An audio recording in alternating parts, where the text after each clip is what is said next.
Today I'm going to show you guys 3 different ways to cut out leatherwork patterns.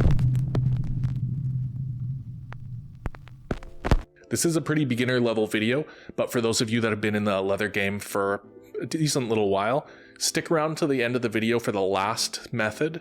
It's worth your time. And if you do have any tips or how-tos or anything you guys want me to go over, drop it down in the comments below. I'll add it to the list of things for future videos, and that's probably the best way to let me know what you want to see. So for those of you that are brand new to leatherworking, I think you're going to find this one pretty helpful. One of the very first things we do when we start leatherworking is downloading templates and patterns to use online. This is kind of the first step after you have your leather and your tools. But once you find the pattern that you want to use, where do you go from there? Well, you can try one of these 3 methods, starting with method number 1, the paper method.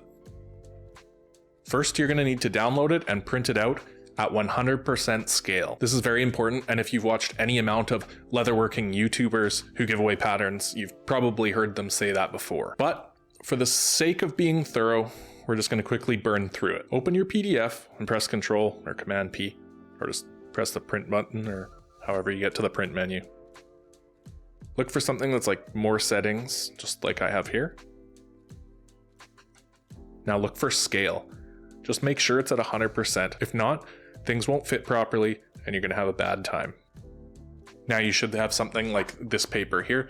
This is my coin holder wallet template, and I'll link it below in the description as well as up here. Now take some masking tape and tape it down to the leather.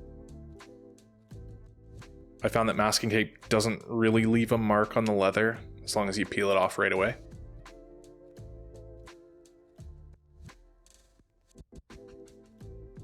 And now carefully cut out your shape, making sure the paper's flat against the leather.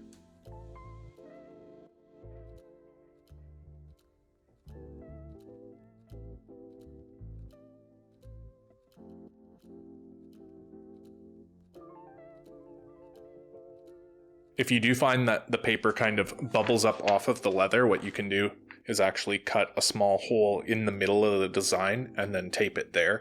But I've only ever had to do this with really big designs. Once you're done cutting, just pull the paper and tape off the leather and you're ready to make whatever it is that you're making. Okay, moving on to method number 2, the cereal box method. This method is sort of just a step up from the paper method.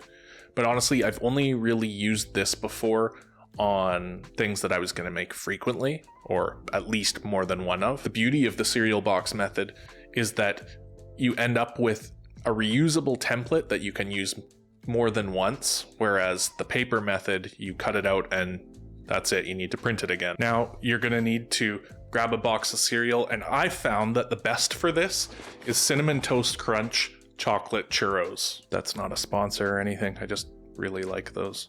Now you need to open the cereal box and relocate its contents. I find the best location for this is in a big bowl with some milk, keeping in mind that full fat milk is the only good one. All other milk is essentially water.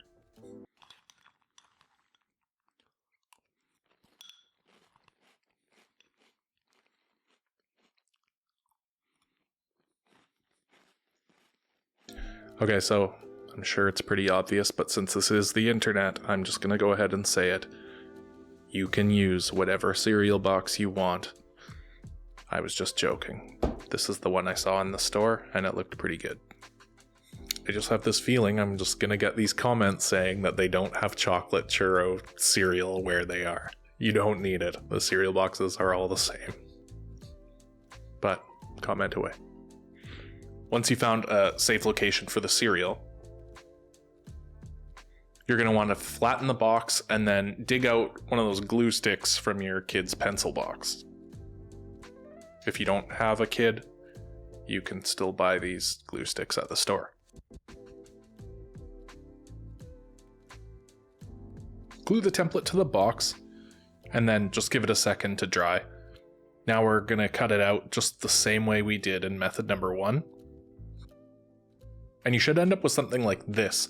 It's just a handy little template that you can use over and over again, basically until the edges start getting all kind of bubbly and ugly and your lines aren't as crisp as they once were. All you do to use it is just toss it down on some leather and hold it down. You can use a weight or something to hold it down, or you can just hold it down with your hand. It doesn't really matter, whatever's best for you. Now just take your scratch awl and scratch all the way around it, and that'll transfer your pattern onto the leather rather than having to cut through paper and having it bubble up a little bit on you as you're cutting. And once you're done, just take this, put it away for next time, and you can use it again without having to print out a new one every time you want to make that shape. And this actually also works really well if you cut an extra piece out of leather and just use the actual leather as your template. I have some different wallet ones and one for a cup sleeve, and it just kind of kicks around my shop. This is the only one I could find. Okay guys, so this one is for the aficionados. It takes a little bit of technology, but this is my favorite method. Method number 3 is 3D printed templates. Honestly, these things are amazing. I have a whole drawer full of them, and you basically 3D print this template and then you use it exactly the same way that we did in method number 2 with the cereal box. Only these things are going to last a lot longer than some cardboard is going to. Making them is a bit more challenging if you don't have the right file called an STL. Luckily for you, if you're using my templates, I'm going to be including the STL files along with the PDFs. But assuming that you're only starting with the PDF, here's what you can do. First, you'll need to put it into whatever vector graphics program you use. I use Inkscape because it's like a free version of Adobe Illustrator, but Adobe Illustrator is the most popular. You need to import the PDF and then just convert it to an SVG file so that we can load it into a CAD program. And you are going to find that you won't be able to do this with every single PDF. Some creators add elements or use functions so that you won't be able to convert them. And it's simply because they don't like it. They don't want you editing their creation, which is totally fair. They made it. If you do come across one where the artist says that they don't want you messing with their design, or you find these functions to stop you from messing with it, I would just advise to move on. They spent the time creating this thing, and that is their wish. So once you have it saved as an SVG, you're going to want to load it into a CAD program.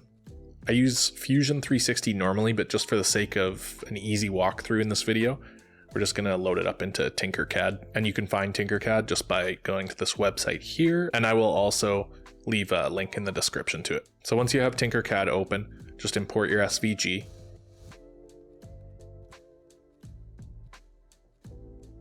Select Art and then click the Import button. From here you can scale it a bit and just make a few adjustments. I would only scale the thickness. Anything else is going to mess with your design. And I like it to be about 4 millimeters thick, but just go with whatever you want. Now click Export, and we'll be saving it as an STL file. I know this is a lot of steps, but we're almost there. Fire up your slicer now. A slicer is a program that essentially tells a 3D printer how to print something. I'm using Cura, and I will link to it in the description. It's a free program. You'll need to import the STL file that we just made, and you can see that beautiful 3D template all ready to be printed. Go into your settings here, and I pretty much like to leave it with the default standard quality settings, except I like a little bit more infill, so I'm going to switch it to 40%.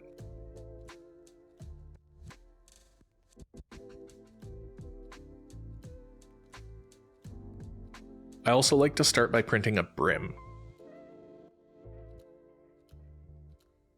Hit slice and export it as a G-code file, and it's ready to be printed. These prints don't take all that long. Generally speaking, I'll fire it up in the morning and go about my day, and then go back to it sometime in the afternoon, and it will finish hours before. And what you end up with is one of these nice plastic templates that you can use over and over again pretty much forever, unless you were to make like 1 million of these and somehow wear out the edges on the plastic. I wonder how many of these you'd have to make to wear them out. Now, there are a couple limitations to the 3D printed method. If it's a big design, 3D printer beds tend to be pretty small, so you might have to cut up your design and then add dovetails to it in your CAD program so that you can fit it together after you've printed it out. And actually, that's the only limitation I can think of. These things are just amazing.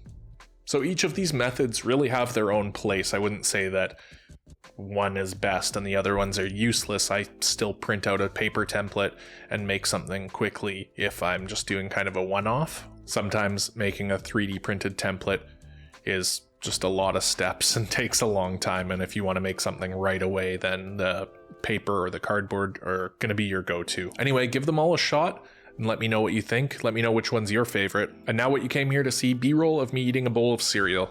See ya.